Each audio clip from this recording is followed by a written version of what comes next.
So ఇప్పుడు నేనేం చెప్పాలనుకుంటున్నా అంటే, మనిషిని ఇబ్బంది పెట్టేది మనిషి కాదు, సమాజం కాదు, ఏమి కాదు, థాటే. ఇప్పుడు ఎవరన్నా మరణించినప్పుడు మనం చేసే క్రతువు కూడా థాట్ని వదిలించుకోవడానికి చేసే పని.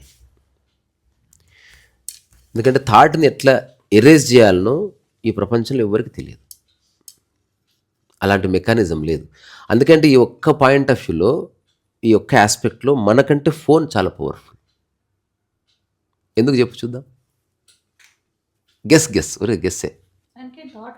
కాదు కాదు కాదు, మెమరీ ఉందిగా. మనకు కూడా మెమరీనే ఉంది. So thought is nothing but memory. ఇప్పుడు భర్త ఒక ఆలోచనే కదా మెమరీ వ్యక్తి. ఎవరు సార్ మీరు అని అడుగుతుంది. జస్ట్ థాటే అది. ఎక్కువ కాలం కొనసాగడం వల్ల నిజం అనిపిస్తుంది మనకు. Still it is a thought. మన ఫోన్ ఎందుకు మనిషి కంటే పవర్ఫుల్ అంటే, మనిషికి మెమరీ ఉంది, ఫోన్కి మెమరీ ఉంది. కానీ ఫోన్లో ఎరేజ్ చేయొచ్చు. ఫ్యాక్టరీ సెట్టింగ్స్కి వెళ్ళి ఫార్మాట్ కొట్టేస్తే ఫ్రెష్గా వర్జిన్ లాగా ఉంటుంది. మనిషి లేదు, ఆప్షన్ లేదు. He cannot come back. Joke కాదు. ఇప్పుడు మన క్రిస్టియానిటీలో వర్జిన్ మేరీ అన్నది ఫిజికల్ రియాలిటీకి సంబంధించింది కాదు. ప్రతి యోగి వర్జినే మానసికంగా. అతను నిరంతరము కొత్త మనసుని సంతరించుకుంటూ ఉంటాడు అనమాట. సంసారం ఏం చేస్తాడు, ఆ మనసుని వాడు బోల్డ్ చేసుకుంటూ ఉంటాడు. ఎవరిది అన్నారు అంటే ఫ్రెష్గా ఉండటం. వర్జిన్ అంటే ఏమిటి? ఇప్పుడు ఉదాహరణకి ఏదన్నా ఇట్లా అంటే మళ్ళీ మూసుకుపోయి, అంటే నీ మనసులో ఒక ఆలోచన వచ్చింది, మళ్ళీ అది ఆలోచన డిసప్పేర్ అయిపోయి ఫ్రెష్ మైండ్ ఎస్టాబ్లిష్ అయింది. అదేం భూతపదం కాదు. అంటే మనుషులకు ఏవో పదాల మీద కూడా అభిప్రాయాలు ఉంది. ఇట్ ఇస్ జస్ట్ అది. అవును. ఇప్పుడు మా జేఎన్టీ హాస్టల్ ర్యాగింగ్ చేసినప్పుడు నీ అవయవాల పేర్లు చెప్పంటే 3-4 చెప్పి ఆగిపెట్టోళ్ళు. చెప్పడానికి ఏమి రాదు, నీకే ఉంది కదా అది. పోనీ అవయవం పేరు తెలుసా అంటే తెలుసు కానీ సిగ్గు అన్నా అనేటోళ్ళు. అంటే అంత సిగ్గుపడే అంశం ఎందుకు ఉంచుకున్నావు అసలు? ఇట్లా చర్చ జరిగే ఒకసారి. తర్వాత మా ఫ్రెండ్ వాడు ఉన్నాడు, వాడు అసలు టెరిఫిక్, అందరినీ ర్యాగింగ్ చేస్తున్నాడు మా హాస్టల్లో. చల్లగా అయిపోయిందా మొత్తం?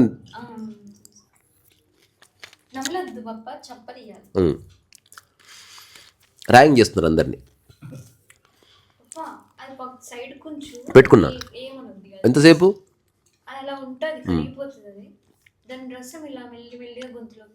ఓకే, బాగుంది. ఇదేందో తెలియదు కానీ అందరిని ర్యాగింగ్ చేస్తున్నావు. ఒక ఆయన పేర్లు చెప్పను రా బాలు, నువ్వు నవ్వకు వెంట వెరీ డిస్టర్బింగ్ నీ నవ్వు. ఆ తర్వాత వీడియో అయిపోయినా ఒక 5 minutes పాస్ ఇస్తాం, నవ్వుకో. అదే అక్కడ ఉన్న వాళ్ళందరినీ షర్ట్ ఇప్పండి అంటే కొందరు ఇప్పారు, కొందరు అన్న వద్దన్న ప్లీజ్ అన్న షర్ట్ ఇప్పుబే అంటే. ఆ తర్వాత ఇంకోటి కూడా ఉన్నాడు మా ఫ్రెండ్, వాడి షర్ట్ ఇప్పేశాడు. ఇంకా ఉండు తర్వాత ఉంది కథ. తర్వాత ప్యాంట్ ఇవ్వండి, అందరు ఇప్పేసి అన్న ఇంకా చెప్పన్నా ఏం చేయాలి ఇంకా నేను. తర్వాత డ్రాయర్ ఇప్పండి అనేసరికి అసలు ఒక 5-6 పిల్లలు ఏడుస్తున్నారు. అసలు అన్న ప్లీజ్ వద్దన్న దండం పెడతన్నా. వాడు ఇప్పేసి నెత్తికి పెట్టుకొని వాళ్ళు కూర్చున్న టేబుల్ దగ్గరికి వచ్చి ఇంకా చెప్పన్నా అసలు ఏం చేస్తారు మీరు ప్లీజ్. అసలు నేను ఫైన్ ఆర్ట్స్కి వచ్చింది ర్యాగింగ్ చేయించుకోవడానికి తెలుసా. తొందర ఇప్పండి రా, ఏమన్నా చేస్తారు వీళ్ళు. అదే ఏం చేస్తారన్నా, ఇంతేనా?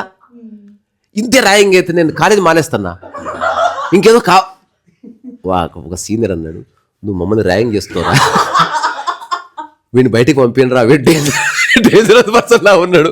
లేదా నేను పోను, నన్ను మొత్తం చేయాలి. సో థాట్ అనుకుంటే భయపెడతలైతే మనం దాన్ని భయపెట్టవచ్చు వీళ్ళలాగా. నెక్స్ట్ ఒక వారం రోజులు ఒక 3-4 సీనియర్స్కి వాడు చుక్కలు చూపించాడు హాస్టల్లో. వాళ్ళు కనబడగానే బట్టలు ఇప్పించి ఇంకేమైనా చేయండి అని నానేటాడు. అసలు అరే నీకు దండం పెడతాను రే ప్లీజ్ రారే, ఏదో బుద్ధి తక్కువై ర్యాగింగ్ చేశారు రెండు. లేదన్నా మీరు చేయాలి, లేదన్నా ఒకటి తర్వాత చేస్తారా, ఓకే నేను ఏకాంతం ఉన్నప్పుడు కలిశాడు. ఇట్లాంటి బచ్చన్నాయాళ్ళని మస్తు చూశాను నేను. ఏదో వాళ్ళు ర్యాగింగ్ చేస్తారంట, ర్యాగింగ్ నా గురించి అన్నవాడు. నేను అప్పుడు చాలా ఇన్నోసెంట్, మస్తు భయం మనుషులంటే.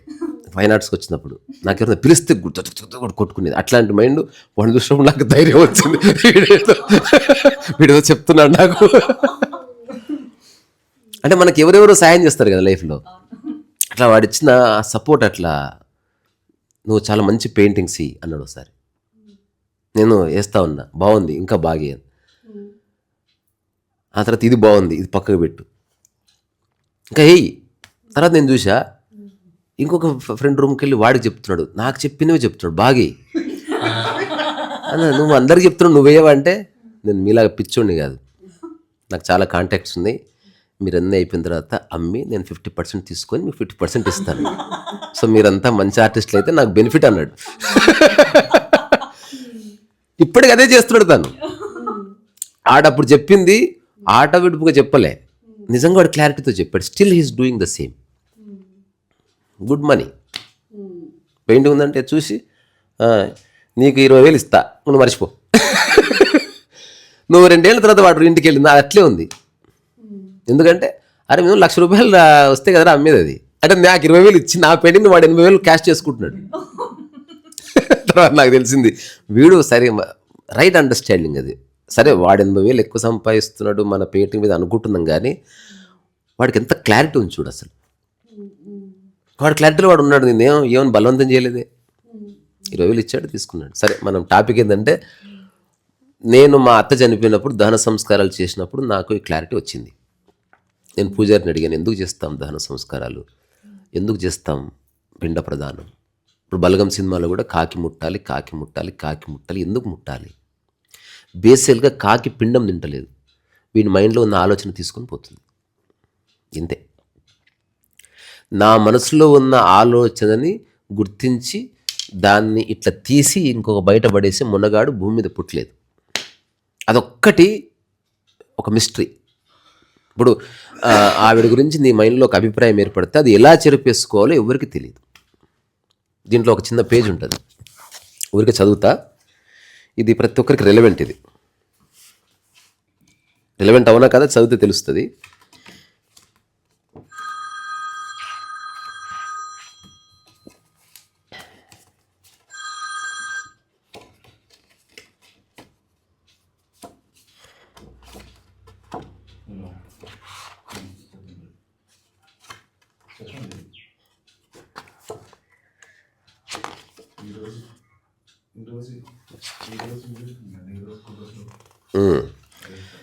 సో ఒకరిని కనుక నమ్మితే ఆ నమ్మడాన్ని నేనేమంటుందంటే సంశయం లేని ట్రస్ట్. మనకెవడు ఏం తెలియదు, మన గురించి మనకే తెలియదు. సో సంశయం లేని స్థితిని ట్రస్ట్ అంటుంది నేను, అంతే. There is no trust actually. ఇప్పుడు పెద్ద పెద్ద ఆశ్రమాల్లో ట్రస్ట్ గురించి చెప్తూ వాళ్ళు ట్రస్ట్ పెట్టుకున్నారు, ఎందుకంటే ఎవరిని నమ్మరు వాళ్ళు. సో అట్లాంటప్పుడు ఆ వ్యక్తిని వదిలిపెట్టి ఇంకా అతను 2 రోజుల తర్వాత వచ్చినా నువ్వు అడగడానికి వీలదు, because you have trusted him. నమ్మకం లేదనుకో ఇంకా వాడిని వదిలిపెట్టకు, ఎక్కడ పోయినా వాడితో పాటే పో, తద్వారా నీకు ఇంకా ప్రాబ్లం ఉండదు. కానీ ఎప్పుడన్నా హ్యూమన్ మైండ్ మీద, పర్టికులర్లీ హ్యూమన్ మైండ్కి సంబంధించింది అనుమానం కనుక ఒకసారి బీజం పడితే ఇక ఆ వ్యక్తికి జీవన్ముక్తి లేదు, ఇంతే స్టోరీ. ఏదన్నా పడవచ్చు, పడకపోవచ్చు. డౌట్ వచ్చిందనుకో, అనుమానం అంటే డౌట్ అనకూడదు, ఇంకా సంశయం వేరే, అనుమానం అంటే ఏంది, మనం ఏమంటాం, కరెక్టే, అనుమానం. డౌట్ ఏమో సంశయం, ప్రశ్న, వాట్ ఎవర్ ఇట్. అనుమానం కనుక వచ్చిందనుకో, అది ఎట్లా చెడిపేసుకోవాలనో దానికి అసలు రెమెడీ లేదు. అంటే అది మన లోపల ఉన్న భయం వల్ల వస్తుంది. దేనివల్ల వచ్చినా నీ మైండ్ మీద ఒక డాట్ పడ్డది ఇప్పుడు. ఇంకోటి, ఎప్పుడన్నా అనుమానం ప్రకృతిలో ఉన్న ఏ ప్రాణి మీద ఉండదు, మనిషి మీదే ఉంటుంది. కానీ ప్రేమ, ఇష్టం అన్నిటి మీద ఉంటుంది. ఇప్పుడు నేను చెట్టుని ప్రేమిస్తాను, కానీ చెట్టుని అనుమానించవు ఎప్పుడు. అంటే ఒక ఆశ్చర్యకర అబ్జర్వేషన్ ఇది. నువ్వు చెట్టుని ఇష్టపడతావు, కప్పుని ఇష్టపడతావు, కప్పుని ఎప్పుడు అనుమానించవు. అనుమానం ఎప్పుడు వస్తుంది, ఓన్లీ ఒక్క పర్సన్ మీదనే వస్తుంది. ఇది సింగిల్ పర్సన్ సెంట్రిక్ ఓరియంటెడ్ అనమాట. అది ఒక గుంపు మీద ఎప్పుడు అనుమానం ఉంది. ఉన్న బలంగా ఉండదు. ఒక పర్సన్ని నువ్వు ఫోకస్ చేసినప్పుడు హఠాత్తుగా అనుమాన బీజం పడుతుంది. ఒకవేళ పడ్డదనుకో ఇక ఆ వ్యక్తికి జ్ఞానోదయము కానీ జీవన్ముక్తి కానీ లేదు. ఇంపాసిబుల్ అనమాట. ఆ వ్యక్తి మరణించినా ఈ అనుమానం అట్లే ఉంటుంది. You cannot erase it. కానీ ఇప్పుడు మనం డిస్కస్ చేసే టాపిక్ అనుమానానికి సంబంధించింది కాదు, ఓన్లీ ఆలోచన వరకే ఉన్నాం. ఓన్లీ ఆలోచన వరకే. ఇప్పుడు మా అత్తమ్మ చనిపోయింది, ఆమెకు సంబంధించిన జ్ఞాపకాలు ఏవో ఉంటాయి.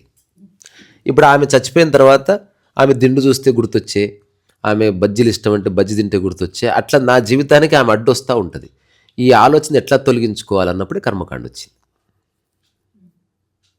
అట్లాగని మీ అతను మర్చిపో అంటే మర్చిపోదు. అది ఎట్టెట్లా మర్చిపోతారు? ఇప్పుడు పెళ్లి చేయాలి, మీరిద్దరికి పెళ్ళి అయిపోయింది అంటే అట్టెట్లా అంటే నీ మైండ్కి స్టెప్స్ కావాలి. ఎన్ని ఎక్కువ స్టెప్స్ ఉంటే అంత నమ్ముతుంది. అది మెల్లమెల్లగా నమ్ముతుంది. నువ్వు ఫస్ట్ ఒక అమ్మాయిని కలిసావు, తర్వాత కార్డు ఇచ్చావు, ఆ తర్వాత ఉంగరం ఇచ్చావు, ఆ తర్వాత చీర పెట్టావు, ఆ తర్వాత వాళ్ళు మీ ఇంటికి వచ్చారు, అది ఇదంతా చూసి ఇంత నిజమే, something is happening for good అని అనుకుంటుంది మైండ్. అట్లనే హఠాత్తుగా కలిశారనుకో, అందుకే హఠాత్తుగా విడిపోతారు. ఎందుకంటే బలం ఉండదు. ప్రేమ వివాహాలు ఎందుకు ఫెయిల్ అవుతాయి అంటే బలం ఉండదు దాంట్లో, అంటే మైండ్ నమ్ముతలేదు. ఇప్పుడు 50 ఏళ్ళు మనతో జీవించిన వ్యక్తి, లేదా పెళ్ళైన తర్వాత 40 ఏళ్ళు మనం జీవించిన వ్యక్తి, ఆ వ్యక్తికి సంబంధించిన అనుమానాన్ని కానీ, ఆ వ్యక్తి మరణిస్తే ఆ వ్యక్తి తాలూకా ఆలోచనలు కానీ, ఆ వాక్యం యాక్చువల్గా ఏం జరుగుతుందంటే ఫిజికల్ రియాలిటీ నిన్ను చూసినప్పుడు నీ యొక్క ఫిజికల్ ఫామ్ నా మైండ్ కూడా అవుతుంది. ఓన్లీ థాట్గా కాదు, ఆ థాట్కి ఒక ఆకారం కూడా ఏర్పడుతుంది అందరికీ. ఇప్పుడు నేను నిన్ను ఎప్పుడు చూసినా నా మనసులో నీకు సంబంధించిన థాట్ ఉంది కదా, ఇమేజ్, అది ఎప్పుడు మిర్రర్ రిఫ్లెక్షన్ లాగా వస్తూ ఉంటుంది అనమాట. ఇప్పుడు నేను ఎవరి దిక్కు చూస్తే వాళ్ళ ఇమేజ్ వచ్చి నా మైండ్లో నిలబడుతుంది. ఈ రెండు యాక్చువల్గా మాట్లాడుకుంటూ ఉంటాయి. ఇప్పుడు నేను చూస్తున్న వ్యక్తికి యాక్సిడెంట్ అయ్యి కాలు ఇరిగిందనుకో, నా మనసులో ఉన్న మైండ్ ఆ ఇమేజ్ కాలు ఇరగలేదు కదా, ఇలా ఉండాల్సింది ఇలా ఎందుకు ఉంది అని అడుగుతుంది మైండ్. ఎందుకంటే ఇది వర్తమానాన్ని చూస్తుంది, ఇమేజ్ క్రియేట్ చేసుకుందుకే కృష్ణమూర్తి లాంటి వాడు డోంట్ క్రియేట్ ఇమేజెస్ అని చెప్పి చచ్చిపోయాడు. నేను కూడా కొంతవరకు అదే చెప్తున్నా. అంటే దేన్ని నువ్వు ఒక ఆలోచనగా, ఒక స్థిర అభిప్రాయముగా, ఒక నిశ్చయ అభిప్రాయంగా, ఒక సత్యం అని ఒక ఇట్లా ఫిక్స్ కాకు. ఫిక్స్ అయితే నీకు కాన్ఫ్లిక్ట్ వచ్చేస్తుంది లైఫ్లో.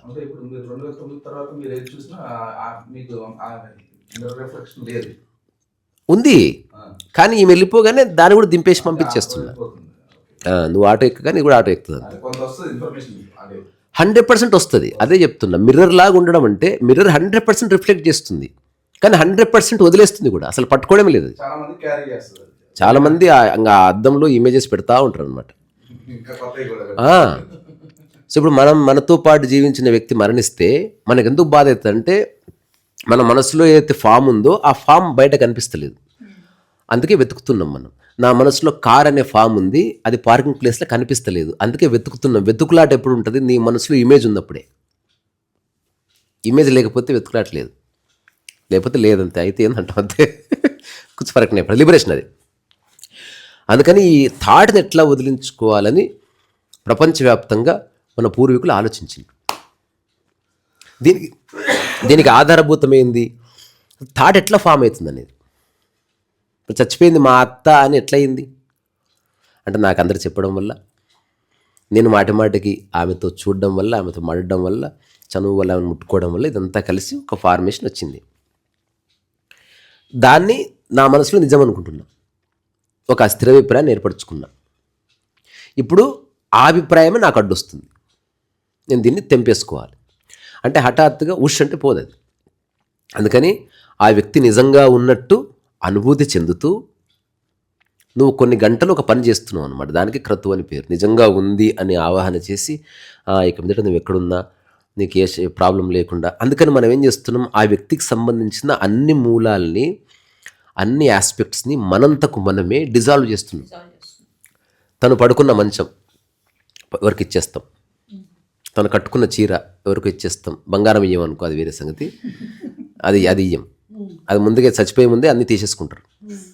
కొందరికేమో ఇంటెలిజెన్స్ ఉంటుంది, వీళ్ళు పీక్కుంటారని వాళ్ళే ఇచ్చేస్తారు, తెలివైన వాళ్ళు. ఆ తర్వాత వాళ్ళ దహన సంస్కారం చేస్తాం. అంటే చర్మము, రక్త మాంసాలు మన కళ్ళ ముందే ఆవిరైపోవడం చూసాం. అయినా మా అత్త అక్కడ ఉంది ఎముకల రూపంలో.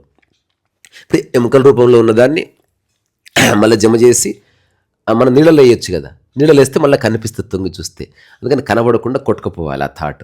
సో అందుకని ప్రవహించే నదిలోనే వేయాలి. నేను అడిగాను, ఎందుకు ప్రవాహ స్థితిలో నేను బకెట్లు ఎందుకు వేయకూడదు అంటే ఆయన చెప్పలేక చచ్చాడు. అప్పుడు నేను చెప్పి ఇట్లా అయిండొచ్చు కదా అంటే, ఇది బాగానే ఉంది నాకు కూడా తెలియదు అన్నాడు ఆయన పూజారి. అంటే ప్రవాహ స్థితిలో ఉన్నప్పుడు కొట్టేస్తే మా అత్త ప్రస్తుతం ఎముకల రూపం, ఎందుకంటే ఎముక కూడా ఆమెనే కదా, అట్లా ఎక్కడో చోటికి ఆమె ప్రయాణం కొనసాగుతుంది అని నా మైండ్ గుర్తిస్తుంది. Still she's going. అంటే జీవితం ఒక ప్రవాహం కాబట్టి అన్ని ప్రవాహ స్థితుల్లోని ఆమెను లయం చేస్తున్నాం మనం. ఆ తర్వాత చివరికి మిగిలింది ఏంది, నా థాటే. ఆ థాట్కంతా లాస్ట్ క్రతువు చేసి నేను రకరకాల మంత్రాలు చదువుతుంటే నదిలో మునిగినప్పుడు మెల్లగా ఆ థాట్ డిసెప్ట్ అయిపోయి ఓం శాంతి శాంతి శాంతి, ఇప్పుడు మీ అత్త ఆత్మకు శాంతి జరిగింది అంటే అర్థమైంది, నువ్వు మర్చిపో అని చెప్తున్నాడు. నేను కూడా ఏంటంటే మర్చిపోయినంతే. ఇదంతా చేయకముందు నేను చెప్పింది ఇది, నాకు ఏ మైలా లేదు, మరక లేదు. ఇది ఒక ఆపర్చునిటీగా నేను కర్మకాండ అంతా చేస్తాను. Probably this is my last అని డిక్లేర్ చేసి పూర్తి సాంప్రదాయబద్ధంగా నేను చేశాను. అంటే ఊరికి తూతుమయమంగా చేయలేదు. పూజారికి సరిపోయినంత డబ్బిచ్చి నాతోనే పెట్టుకొని సిన్సియర్గా నేను పాటించి చేశాను. అసలు ఏం జరుగుతుంది ఆ ప్రాసెస్ని మనం అనుభవిస్తే తప్ప తెలియదు కదా. సో నాకు అర్థమైంది, నాకు ఎట్లాగూ థాట్ లేదు కాబట్టి అసలు నేను కర్మకాండ చేయడం అనేది లేదు, చూసే వాళ్ళకి అనిపిస్తుంది అంతే. కానీ ఎవరెవరైతే థాట్ని క్యారీ చేస్తున్నారో వాళ్ళందరూ ఏదో ఒక చేష్ట చేయడం ద్వారా ఆ థాట్. ఎగ్జాంపుల్, మనం ఒక వ్యక్తి డబ్బు ఇవ్వాలి, ఆ థాట్ వస్తూ ఉంది. అప్పుడు ఆ వ్యక్తి నేను నీకు డబ్బు ఇస్తాను నెక్స్ట్ మంత్ అని చెప్తే నా థాట్ నమ్ముతలేదు, అంటే థాట్ పోతలేదు. అందుకని ప్రామిస్ చేశాం, థాట్ ఎగిరిపోయింది. ఇదే కర్మకాండ అంటే క్రతువు. అంటే you are doing something with physical reality, mind యొక్క సహాయంతో. సో థాట్ని అణచడానికి మాత్రమే కర్మకాండ. యోగి కర్మకాండలు అవసరం లేదు, ఎందుకంటే అతనికి థాటే లేదు కాబట్టి. ఇది ఒక క్లారిటీ. ఇప్పుడు రెండోది, మళ్ళీ డబ్బు ఇయ్యని మోసం చేశాడు, మళ్ళీ థాట్ రైజ్ అయింది. ఈసారి అతను వచ్చాడు, స్టిల్ థాట్ రైజ్ అయింది. అతను ప్రామిస్ చేశాడు, ఇంతకుముందు అడిగినంత మనసు ఈసారి ప్రామిస్ నమ్ముతలేదు, ఈసారి బాండ్ పేపర్ మీద రాసిచ్చాడు, మళ్ళీ అడిగింది. అంటే కొంచెం కర్మకాండ ఎక్స్టెండ్ అయింది. మళ్ళీ 6 నెలలు గడిచింది, మళ్ళీ డబ్బు లేయలేదు, మళ్ళీ థాట్ రైజ్ అయింది. ఇది హ్యూమన్ లైఫ్లో జరుగుతుంది అన్నట్టు. ఈసారి ఏం చేస్తున్నావు, ఈ థాట్ నేను ఎంత ప్రకోపించేస్తున్నా వాడిని కొడుతున్నావు పోయి.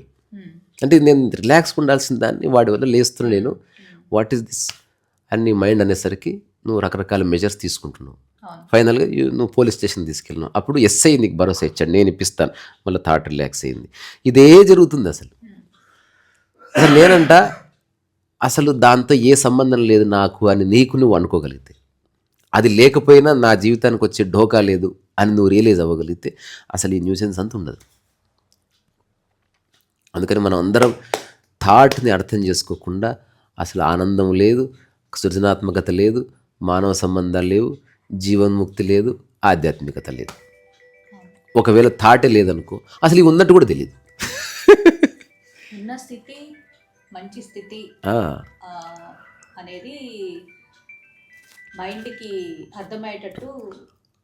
అంటే థాట్ని మనం అవసరం కోసం ఉపయోగించుకోవాలి తప్ప థాటే సర్వస్వం అనుకోవడానికి లేదు. ఇది ఎవరికి వాళ్ళకి సంబంధించిన ఒక విచారణ చేయాల్సిన అంశం. అట్లీస్ట్ నేను స్పష్టంగా చెప్తున్నా, ఎవరి గురించి నాకు ఆలోచన లేదు. ఆలోచన చేయనని కాదు, అవసరం వస్తే ఆలోచన చేస్తాను, నాకు సాధ్యమైనంత చేస్తాను. చేసిన తర్వాత ఏ ఫలితం ఆశించకుండా చేయడం వల్ల థాట్గా మారడం లేదు. నేను దానికి ఒక 4 మెజర్స్ పెట్టుకున్నాను. గౌరవం వద్దు, నీ భోజనం వద్దు, నీ ఆస్తి వద్దు, నీ బంగారం వద్దు. ఈ 4 మనిషి కోరుకుని సఫర్ అవుతున్నాడు. పెళ్ళంటే గౌరవం కోసం, ఆస్తి కోసం, బంగారం కోసం, భోజనం కోసం. ఈ 4 లేకపోతే అసలు పెళ్ళి లేదుగా. అమ్మాయి తీసుకొనే స్టిల్ యూ రెస్పెక్ట్. ఆ తర్వాత బంగారం, అమ్మాయి కావాలి విత్ బంగారం కదా. అందుకని ఈ 4 లేకపోతే ఏవి లేవు. చూడు, మన మానవ సంబంధాల్లో ఈ ఒక గౌరవం కోసం పోరాడి పరిచయం అవుతున్నావు. ఇవన్నీ ఉన్నా కూడా కొన్ని చోట గౌరవం ఉంది కానీ బంగారం వేయలేదని కోపడుతున్నావు. కొన్ని చోట 2 ఉన్నాయి, నీకు ప్రాపర్టీ లేదని గొడవపడుతున్నావు. ఇన్ని చోట్ల అన్నీ ఉన్నాయి కానీ సరైన తిండి లేదని గొడవపడుతున్నావు. సో ఏదో ఒక కారణం చేత నీ మనసు కొంచెం డిస్టర్బ్ అవుతుంది. ఇప్పుడు నేను ఎవరి నుంచి 4 ఆశిస్తలేను అంతే. ఇది లిబరేషన్కి నేను పెట్టుకున్న స్టెప్స్. నేను మా తిరుపతి రెడ్డి గారు అంటే మైథిలి వాళ్ళ ఫాదర్ని కలిసినప్పుడు కూడా ఈ 4 చెప్పాను. ఫస్ట్ కలిసినప్పుడు ఎవడన్నా చెప్తాడు అట్లా, ఆయన కూర్చోబెట్టి చెప్పాను, మీరు ఎవరో నాకు తెలియదు, కానీ 4 విషయాలు నాకు మీ నుంచి ఏమేమి వద్దంటే, మీ బంగారం వద్దు, మీ ఆస్తి వద్దు, మీరు ఇచ్చే గౌరవం వద్దు, మీరు పెట్టే భోజనం వద్దు. తద్వారా నేను సర్వాంగముక్తిలో ఉన్నాను. నెక్స్ట్ డే నేను వెళ్ళి వంట చేసి అందరికి పెట్టాను. నేను గౌరవం లేనప్పుడు నేను ఎలాగైనా ఉంటాను. నేను ఎక్కడికి పోయినా ఈ 4 ఆశించకపోతే అసలు ఫ్రీడమ్ ఉంది అక్కడ. ఆశ్చర్యం. చివరి మధ్యలో ఏముంటుంది తెలుసా ప్రతిభ, అట్లీస్ట్ భోజనం ఆశిస్తారు. దీనికే మనకి ఆధ్యాత్మిక పరిభాషలో అన్నసారం అని పేరు. భోజనం అంటే జస్ట్ అన్నం అని కాదు, నీళ్లు కానీ, టీ కానీ, భోజనము కానీ, పండు కానీ, ఫలము కానీ, అంటే నిన్ను నిలబెట్టే పదార్థాలన్నీ కూడా అన్నం కిందకి వస్తాయి. బంగారం అంటే బంగారం కానీ, వెండి కానీ, సిల్వర్ కానీ, ఇత్తడి కానీ, రాయి కానీ, స్టీల్ కానీ, ఇవన్నీ దాని కిందకి వస్తాయి. గౌరవం అంటే ఆత్మాభిమానం, సెల్ఫ్ రెస్పెక్ట్, డిగ్నిటీ, ఇవన్నీ వస్తాయి అందులోకి. ప్రాపర్టీ అంటే ఇంకా భూమి, ఇవన్నీ వాటెవర్. ఈ 4 కోరుకోకుండా మనిషి ఉండడు అనుకో, ఇక వాడికి ఏ ప్రాబ్లం లేదండి. There is no problem. అసలు థాటే క్రియేట్ కాదు. ఒక మనిషి పట్ల అభిప్రాయం క్రియేట్ అవ్వడానికి స్కోపే లేదు ఇంకా. సో ఇప్పుడు మీ మానవ సంబంధాల్లో ఒకసారి దీన్ని తీసుకొచ్చి చూడండి, లైట్ మస్తు ఉంటుంది అసలు. ఎవరన్నా రాని, వాడి బంగారం వద్దు, వాడి ఆస్తి వద్దు, వాడు ఇచ్చే బోడి గౌరవం వద్దు, వాడు పెట్టే భోజనం వద్దు నాకు. దీని నెక్స్ట్ ఏంటంటే, ఇస్తే సరైన వ్యక్తి ఇస్తే తీసుకో, కానీ తిరిగి ఇవ్వడానికి సిద్ధంగా ఉండు. అది కూడా సరైన వ్యక్తి ఇస్తే తీసుకోవద్దని కాదు. ఇప్పుడు ఎవరన్నా భోజనం వద్దు, ఎందుకు పెట్టినవు బే, అట్లా కాదు. అంటే నేను కోరుకోవట్లే, బట్ ఎవరన్నా భోజనం పెడితే మళ్ళీ దాంట్లో పేర్లు గిర్లు పెట్టకుండా హాయిగా ప్రసాదం మాత్రమే తినడం. ఎవరన్నా నేను బుక్ చేస్తున్నాను అనుకో, వద్దన్నా కొందరు ఒక 5,000 ఎక్స్ట్రా ఇస్తున్నారు పుస్తకానికి. మొన్న వైజాగ్లో ఒక ఆమె పుస్తకం తీసుకుంది, ఫోన్పేలో కొడితే డబ్బులు వచ్చాయంటే నేను 700 రాలేదండి నేను వెతుకుతున్నా. తర్వాత చూస్తే 10,000 పంపించింది. నేను పుస్తకం 700 అంటే తెలుసు నాకు. నెక్స్ట్ పుస్తకానికి నేను ఎలాగో రాస్తున్నావు కదా ఈ బుక్, దానికి నేను కొంత ఇస్తున్నాను, పుస్తకం ప్రింట్ అయిన తర్వాత నాకు బుక్ పంపించు అన్నది. సో ఆమె ఎలా చెప్పిందంటే, నీళ్ళు ఇచ్చినంత సులువుగా దానికి సిద్ధాంతీకరించకుండా, నాకేదో గొప్ప సహాయం చేస్తున్న ఈగో లేకుండా సరదాగా చెప్పింది. అందుకని నేను దాన్ని నిస్సంకోచంగా అంగీకరించాను. అట్లా ఏదన్నా వస్తే తీసుకోవడమే. అట్లా ఎవరన్నా 100 కొట్టించినా తీసుకుంటాను నేను. అంటే డబ్బుకి అగెనెస్ట్ కాదు. అలాగని ఆ డబ్బు లాలచ్లో పడి ఇంకా ఒక ఉంగరాలు పెట్టి ఇట్లా పూలు చుట్టుకుని అట్లే ఉండదు. అంటే చెప్తున్నా, డబ్బులు వచ్చాయి కదా అని మన బిహేవియరు, అరే కొంచెం పెద్దదేరా వైలిన్, అట్లే ఉండదు. అలాంటివి ఏముండవు. ఏమున్న లైఫ్ స్టైల్ ఇంతే.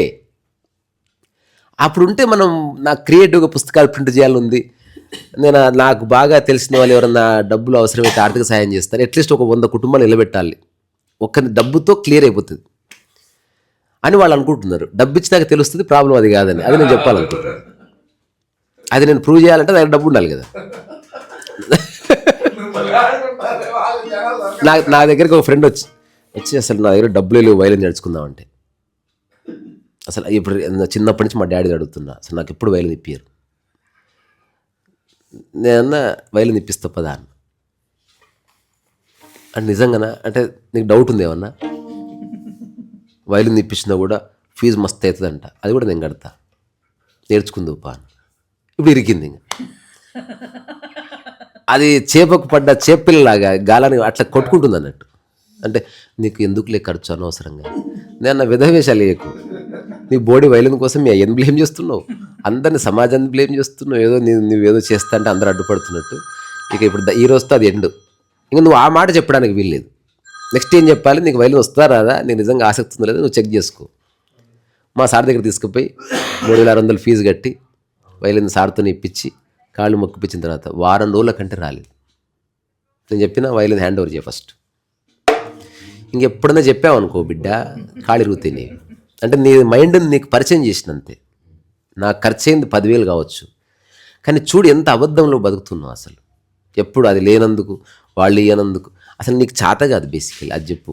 అది చెప్పాలంటే వైలిన్ వస్తే తెలిసింది. ఇప్పుడు అంత ఆషమాషి కాదు. అందుకే చాలామంది ఇంగ్లీష్ వస్తే దున్నేస్తా అనుకుంటారు. విదేశీయులు చాలామంది ఏం దున్నట్లే. వాళ్ళకి ఇంగ్లీష్ వచ్చు. ఏదో అనుకుంటారు అట్లా. నా ముక్కు స్ట్రేట్ ఉంటే అసలు మామూలుగా ఉండేది కాదు. ఏముంటుంది,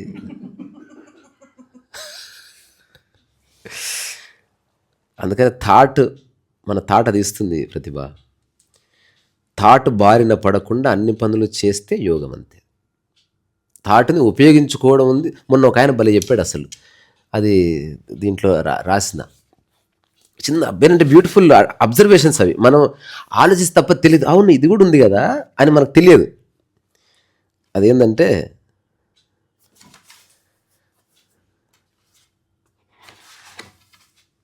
మనకి ఆలోచన వస్తుంది కదా, 2 రకాలుగా వస్తుందని చెప్పాడు ఆయన. ఒకటి నీకు వచ్చే ఆలోచనలు, 2 నీవు చేసే ఆలోచనలు. నీకు వచ్చే ఆలోచనలని పట్టించుకోకు, నువ్వు చేసే ఆలోచనలని ఆచరించు. ఎంత క్లియర్ విభజన అసలు. నాకు చాలా ఆలోచనలు వస్తాయి, నేను కొన్ని ఆలోచనలు చేస్తాను.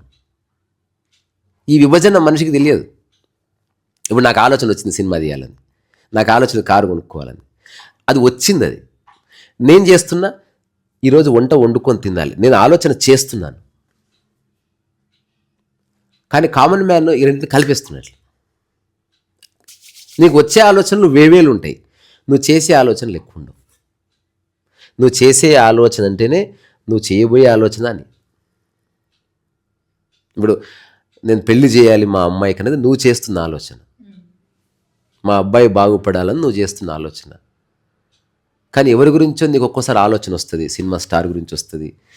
ఇదంతా నీకు వస్తున్న ఆలోచన.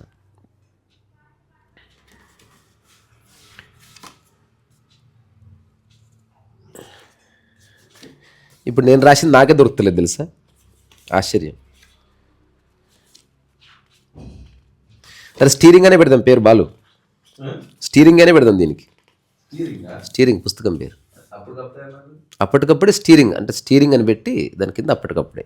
ఇప్పుడు మీ చుట్టుపక్కల ఎంతో మంది ఉంటారు, రకరకాల క్వశ్చన్స్ అడుగుతూ ఉంటారు, మీకు తెలుస్తూ ఉంటది వాళ్ళు కొంచెం కన్ఫ్యూజన్ లో ఉన్నారని, అవును స్పష్టంగా తెలుస్తుంది, డిస్టర్బ్ మైండ్ తో ఉన్నారని కానీ, దాని నుంచి మాట్లాడుతున్నారని మీకు ఎనర్జీ డ్రైన్ అవుట్ అయిపోతుంది. అసలు నేను నా యొక్క ఒరిజినల్ స్టేట్లో నుంచి ఆపరేట్ చేస్తున్నా. ఇప్పుడు నాలో కొంచెమన్నా లక్ష్యం ఉందనుకో, అప్పుడు డ్రైనింగ్ స్టార్ట్ అవుతుంది.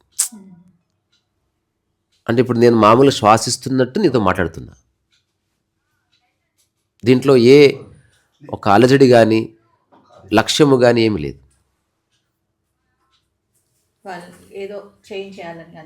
అసలు లేదు,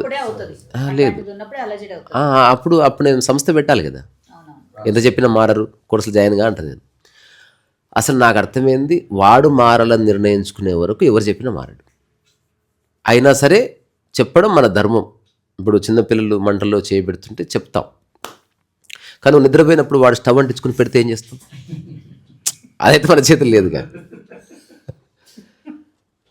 ఒకసారి సూసైడల్ టెండెన్సీ ఉన్నవాళ్ళు, ఒక ఆయన వాళ్ళ పాపని తీసుకుని నా దగ్గరికి వచ్చాడు.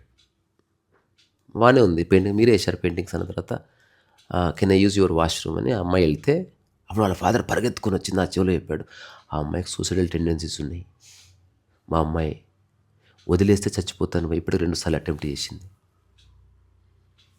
అని చెప్పాడు. అన్న మరి నా దగ్గరికి తీసుకొచ్చామంటే ఏమన్నా రెమెడీ ఉంటుందేమో. నేను పిచ్చా మీకేమన్నా, నా దగ్గర ఏం రెమెడీ ఉంటుంది అన్న తర్వాత, అసలు ఈ విషయాలు ఏమి తెలియనట్టు ఉండండి సార్ అందులోపు ఆ అమ్మాయి బయటకు వచ్చేసింది. ఒక హాఫ్ అన్ అవర్ మాట్లాడిన తర్వాత నేనేం చెప్పానంటే వాళ్ళ ఫాదర్ తోటి, మీరు ఒకసారి కిందికి వెళ్ళండి, ఆమెకు పెళ్ళి కూడా అయింది ఆమెకు. ఆ తర్వాత నేను 1 నిమిషం మీతో మాట్లాడతానంటే, సరే ఇది నేను అన్ప్లాన్డ్గా చేస్తున్నా, నాకు తెలుస్తుంది వద్దని, కానీ ఏదో ప్రయోగం చేద్దాం, చూద్దాం, బ్యాలెన్స్ మిస్ కాకుండా కట్టుకొడతాం కదా ఒక్కోసారి మనం, అది చూద్దాం అని చెప్పి వాళ్ళ ఫాదర్ ఉన్న తర్వాత, నేను మీ ఫాదర్ నాకు ఇట్లా చెప్పాడు, అదేం తప్పు కాదు, బతికే రైట్ మనకి ఎలాగో లేదు, మన చేతులు లేదు, ఎవరెవరో మన జీవితాన్ని చచ్చిపోయే రైట్ మనకుంది. సో నా పేరు లేకుండా మీరు ఒకవేళ కమిట్ అవ్వాలనుకుంటే you can use this room నేను ఇట్లా చెప్పా అంటే మీరు జస్ట్ నా పేరు రాయడానికి వీల్లేదు అంటే మళ్ళీ నాకు ప్రాబ్లం అవుతుంది. నేను ఒక్కడిని హెల్ప్ చేస్తున్నాను మీకు. అందరూ ఏదో టైంలో పోతారు, ఉండి పీకేది ఏం లేదు. నాకైతే మస్తు పని ఉంది, నేనైతే ఉంటా. నాకు పెయింటింగ్స్ చేసేది ఉంది, పుస్తకాలు రాయాలనుకుంటున్నా, సినిమా చేద్దాం అనుకుంటున్నా. నాకు పని ఉంది కాబట్టి నేను ఉంటుందా, పని లేకపోతే నేను ఎందుకుంటా? ప్రాబ్లం నీ పని అంతా అయిపోయిందేమో. సో అందుకని నేను మీ ఫాదర్ని తీసుకుని 1 గంట వెళ్ళిపోతా. కానీ నాకు ప్రామించి ఇలా మాట్లాడుతున్నా అమ్మ ఘోరంగా ఏడ్చింది అసలు.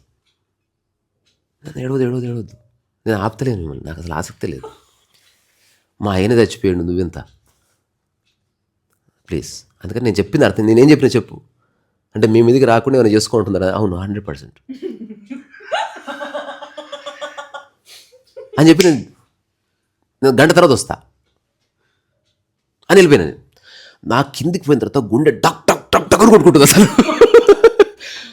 మన ఫాదర్ ఏమంటే ఏం కాలేదు, ఏమైనా జరిగితే గంటలో జరుగుతుంది, బీ రెడీ. కిందనే ఉన్నాం, అతను టీ దాగి వచ్చినాం. ఆ గంట ఒక ఇట్లా గమ్మత్తు గడిచింది నాకు.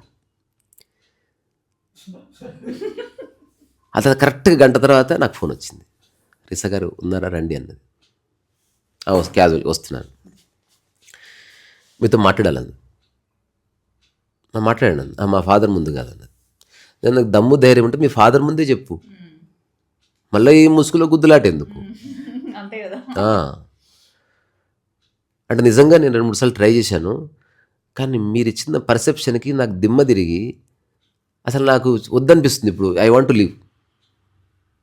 ప్రస్తుతం అయితే మొట్టమొదటిసారి అట్లా అనిపించింది 3-4 సంవత్సరాలు. ఏమన్నా మీ ఫాదర్ అంటే పట్టుకొని మీ అంటే ఎందుకుంటున్నాడు తెలుసా, మీరు ఎక్కడేం చేసుకుంటారనే, మీరు ఉంటారన్న భరోసా ఉంటే మీ ఫాదర్ వదిలేస్తాడు నిన్ను. నీ సమస్య మీ ఫాదర్ అనుకుంటుందో కాదు, మీ ఫాదర్కి నీవు సమస్యగా మారిను. నేను ఉంటానన్న భరోసా అయ్యి మీ ఫాదర్ వదిలేసి వెళ్ళిపోతాడు. వాళ్ళ ఫాదర్ బోర్ నేర్చి అంతే సార్, ఎక్కడున్నా అది ఉంటే చాలు సార్, కానీ అది పోతుందంటే నేను భరించలేకపోతున్నా అని చెప్పాడు. ఇంతకు ఏం చెప్పావు రీసా అంటే, నువ్వు అడగొద్దు, నువ్వు నన్ను చంపుతావు.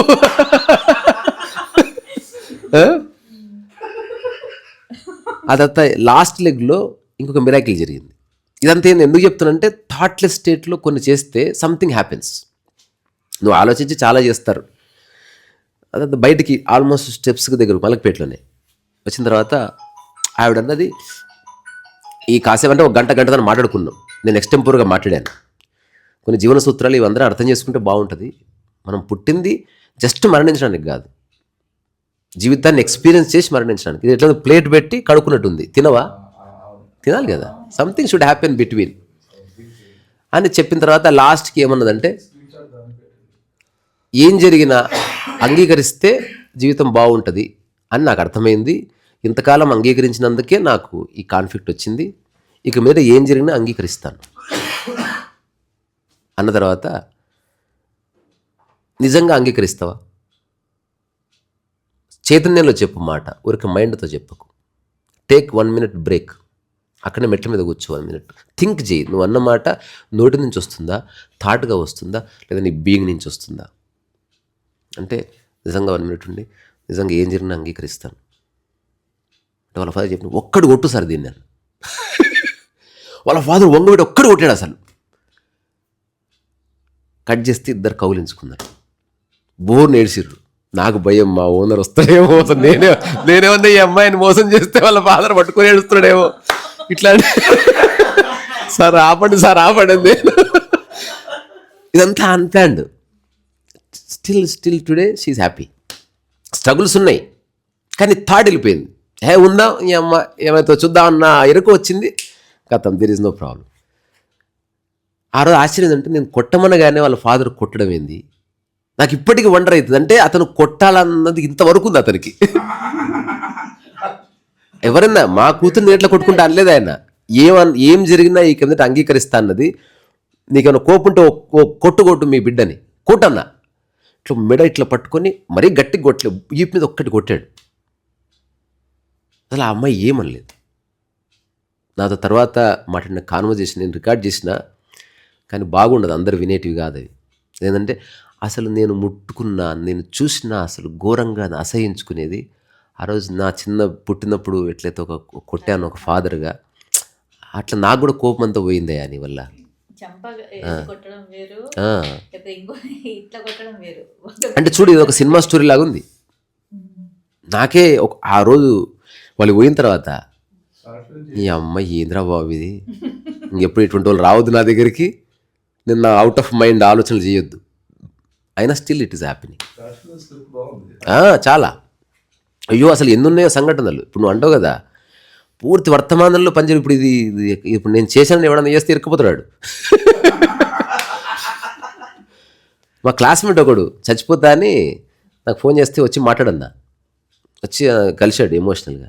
నేను నీ దగ్గర ఎన్ని డబ్బులు ఉన్నాయి అంటే, నా దగ్గర 25 lakhs దాకా ఉన్నాయి కూకట్పల్లి, నేను అవి నాకు ట్రాన్స్ఫర్ చేయరాదురా, చస్తున్నాను బాబు డబ్బులు లేక, చిన్నప్పటి నుంచి మీరు బాగా రిచ్గా పెరిగారు, నా డబ్బులు తీసుకుని నువ్వేం చేస్తావు అన్నాడు. నీ పేరుతో ఇన్స్టిట్యూట్ పెడతా, వివేకానంద పరమహంసని ఫేమస్ చేసినట్టు నేను చేస్తారా, ఓం జై జగదీష్ హరే అని పెడుతుంది. అంటే నేను పోయినా నీకేం బాధలేదు అన్నాడు. నేను పోయినా నాకు బాధలేదు, నువ్వెవడరా మధ్యన, అరే నువ్వేమన్నా అడిగి పుట్టినవా అబ్బే, నేను చెప్తే ఆగడానికి. నేను 1 గంట సేపు మానిటర్ చేస్తా, నేను బాత్రూమ్కి పోతా, తల గోడ గుద్దుకొని చేస్తే నాకేం తెలుస్తుంది. I'm not here to save you, I'm here to save my self. అందుకని నేను మళ్ళీ మాటికి నిజంగా డబ్బులు ఉంటే కొంచెం ట్రాన్స్ఫర్ చేయి, నేను ఖచ్చితంగా నీ పేరు, నువ్వు బతికినా నీకు రాని పేరు నీకు చచ్చిన తర్వాత వచ్చినట్టు చేస్తా. ఆలోచించుకో, నువ్వు నన్ను జోక్ చేస్తున్నావు, నన్ను హ్యూమిలియేట్ చేస్తున్నావు, నన్ను మార్క్ చేస్తున్నావు ఏడుస్తున్నాడు. లేదు, నేను హానెస్ట్గా చెప్తున్నా, నా దగ్గర లేనిది నువ్వు ఇయ్యి, నీకు కావాల్సింది నువ్వు తీసు. అరే నీ ఇష్టం రా. ఇప్పుడు నీ గురించి నువ్వు చెప్తున్నావు, నా గురించి నేను చెప్పుకుంటుంది, ఇందులో ఏం కాన్ఫ్లిక్ట్ ఉంది అసలు? రెండో సమస్యలన్నీ క్రియేట్ చేసుకున్నప్పుడు నేను గుర్తురాలేదు నా కొడక. ఇప్పుడు ఎండు విషయంలో వచ్చి నన్ను అడుగుతావు నువ్వు. చేస్తే ఫస్ట్ నుంచనే చెప్పు. మరి హ్యాంగ్ ఓవర్ ఒకటి చెప్తే ఎట్లా, ఎక్కడ దాగినావు, మొత్తం చెప్పు, అప్పుడు అక్కడే ఆపేస్తాం. రండి సబిత రండి. హలో సబిత అని నా ఫ్రెండ్ ఫ్రమ్ ఆస్ట్రేలియా. ఇక్కడ మెల్బోర్న్ గుర్తుపట్టేవారా? మర్చిపోయిండు. సరేలే. అయ్యా నమస్కారం. సో నేను చెప్పాలనుకునేది ఏంటంటే, ఆలోచన అన్నది అనుకుంటే మిత్రుడు, అనుకుంటే శత్రువు. హౌ వి అండర్స్టాండ్ అనేది మన చేతుల్లోనే ఉంది. నేనైతే ఆలోచనని ఒక టూల్గా మాత్రమే చూస్తున్నాను. గొప్ప ఆలోచనలు మంచి ఆలోచనలు ఏముండవు. ఆలోచనలు అంతే. ఆలోచన ఎగ్జిక్యూట్ చేయాలి లేదా ఎగ్జిక్యూట్ చేయకూడదు. కానీ దాన్ని సరిగా అర్థం చేసుకోకుండా ఆపరేట్ చేస్తే మాత్రం కాటేస్తుంది. ఏదైనా ఇప్పుడు కారు ఎలా నడపాలన్నది ఆలోచనే. తర్వాత ఒక చిన్న విషయం ఏంది, మనకు ఏవైతే లైఫ్ అనుకుంటున్నామో most of the life we experience is only of మెమరీసే. నా ఇల్లు అన్నది మెమరీనే, నా భర్త అన్నది కూడా జ్ఞాపకమే, నా కూతురు కొడుకు అన్నది కూడా జ్ఞాపకమే. కొన్నిసార్లు తల్లికి జ్ఞాపకాలకు అతీతంగా టచ్ తెలుస్తుంది కొన్నిసార్లు, అంటే వాళ్ళ సెన్సిటివిటీని బట్టి. ఇప్పుడు జంతువులకి ఏ జ్ఞాపకాలు లేవు కానీ బిడ్డను గుర్తుపడుతుంది అది, బికాజ్ ఆఫ్ టచ్ వల్ల. అది పక్కన పెడితే అది మెమరీ, బియాండ్ మెమరీ అది. కానీ మిగతావన్నీ మెమరీసే. అందుకని మెమరీని అర్థవంతంగా ఉపయోగించుకుందాం. అటాచ్మెంట్ వైపు తీసుకెళ్ళక్కర్లే మెమరీని. అంటే చాకులాగా ఉపయోగించుకుంటే మస్తు ఉంటుంది. మనం తరుక్కున్న తర్వాత సంకలో పెట్టుకుని తిరగొద్దు దాన్ని. సంక కోసుకుపోయే ప్రమాదం ఉంది. ఇది గూట్లో పెట్టి మళ్ళీ నెక్స్ట్ డే మార్నింగ్ వరకు దాన్ని పట్టించుకోకపోతే memory is good, it is useful. తర్వాత మనుషులను వదిలేసి మనం ఎక్కడికి పోలేం. ఎక్కడ పోయినా ఎవడో ఒకటి తగులుతాడు మనకి. మళ్ళీ మన మైండ్తోనే ఆపరేట్ చేస్తాం. మళ్ళీ మనం మనలాగే మాట్లాడతాం. ఇంతకుముందు ఎక్స్పెక్ట్ చేసిందే మళ్ళీ ఎక్స్పెక్ట్ చేస్తాం. ఇంతకుముందు చేస్తా అని వాడు చెప్పింది నమ్ముతాం. మళ్ళీ వాడు చేయకపోతే మళ్ళీ భంగపాటు, మళ్ళీ టాటా బై బై, మళ్ళీ కొద్ది రోజులు బ్రేకప్ అని మూలకుంటాం. మళ్ళీ ఒక దరిద్రుడు మన లైఫ్లోకి వస్తాడు. అంటే మనం మారినంత వరకు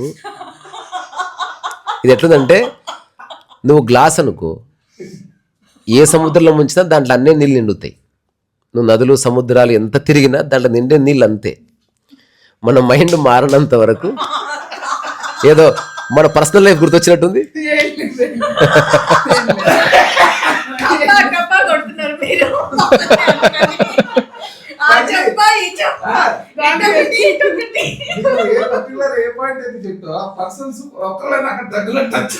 అది అంటే అందరి ప్రాబ్లం అది.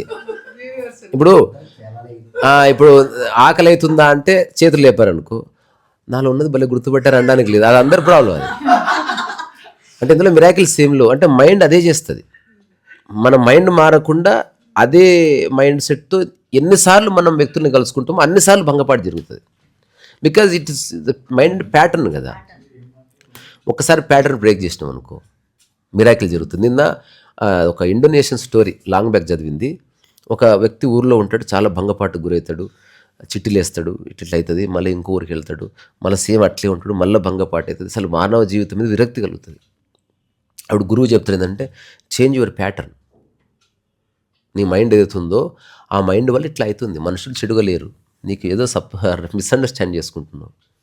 మరి ఏం చేయాలంటే ఏమీ లేదు, కుంటివాడిగా నటించు, ఒక కొత్త ఊరికి వెళ్ళు, కుంటివాడిగా ఉండు, ఆ తర్వాత చెవుడు ఉన్నట్టుగా ఉండు. ఈ రెండు ఉండి 1 సంవత్సరం ఉండు, and you see what happens. ఆ ఊరు వెళ్ళి కుంటివాడిగా దిగుతాడు ఆ ఊరిలో. అతను ఎప్పుడు కుంటివాడిని మర్చిపోయింది, రియల్గా కుంటివాడు కాదు కదా. అందుకని అతని ఎరుకు ఎప్పుడు తన కాలు మీద ఉంటుంది, ఎప్పుడు లేచినా కట్టె పట్టుకోవాలి, ఒక రకంగా నడవాలి. అతను ఊర్లో చాలామందికి ఒక రకమైన సింపతి వస్తుంది. అతను ఎవరెవరు ఎన్నో వృద్ధులు ఏం బండి మీద ఎక్కించుకుపోతా అంటారు, వీడు ఎవరు లేనప్పుడు ఎగిరి గంతులు వేస్తూ ఉంటాడు. మళ్ళీ ఎవరైనా కనబడగానే వల్ల రాను ఒరిజినల్ నడవడం మర్చిపోతాడు. అంటే నిద్రలో కూడా కుంటుతూ నడుస్తూ ఉంటాడు. అతను రాను నిజంగా పక్కన అరుస్తున్నా కూడా వినబడదు. మన డౌట్ వస్తుంది, వినిపిస్తుంది అంటే ఇంతకాలం ఎవరో ఏదో అనుకుంటున్నారన్న ధారణలో విన్నాడు. ఇక్కడికి వచ్చిన తర్వాత వినకూడదు నిర్ణయించుకోవడం వల్ల వినడం లేదు. 1 సంవత్సరంలో తను చిన్న బిజినెస్ చేస్తాడు ఈ యాటిట్యూడ్ తోటి. సో ఊరంతా హెల్ప్ చేసి అతను నిలబెడతారు. అప్పుడు గురువు వచ్చి చెప్తాడనమాట, చూసావా, just you changed two things. చూడు, ఊరంతా నీకు ఫ్రెండ్షిప్ అయింది. నువ్వు చేయవలసిందల్లా అందరూ ఇట్లా ఉండాలి అట్లా ఉండాలని కాదు, ఏదో మధ్య మార్గం ఉంటుంది. ఎవరు దుర్మార్గులు కాదు, నువ్వు వాళ్ళని దుర్మార్గులు అనుకుంటున్నావు, వాళ్ళు నిన్ను దుర్మార్గులు అనుకుంటున్నారు. అట్లా ఏమీ లేదు. మన ఆలోచనలకు సరిపడ్డ వ్యక్తి, మన ఆలోచనలకు సరిపడని వ్యక్తి, ఇదే మన పోరాటం అంతా. అసలు ఆలోచన తీసేసి ఊరికే ఉండు ఒకరితో, అంటే ఎక్స్పెక్టేషన్ తీసేసి ఉండు అని. జీవితం సూపర్ ఉంటుంది. అట్లీస్ట్ నేనైతే చేస్తున్నా. ఎవరి నుంచి ఏం ఎక్స్పెక్ట్ చేయకపోవడం వల్ల మనసు ఎప్పుడు హాయిగా ఉంటుంది. అలాగని ఏం మిస్ అవుతలేం. ఇంకా కొత్తవి ఇప్పుడు టీ ఇవ్వాలి అని ఎక్స్పెక్ట్ చేసావు, టీ ఇవ్వలేదు అనుకో, బయట తాగిపోయి భలే ఉంటుంది అసలు. లేదా చేసుకుని తాగు, లేదా చేసి అందరికి పోయి లైఫ్లో ఎక్స్పీరియన్స్ చేయొచ్చు చాలా బాగా. ఓకే.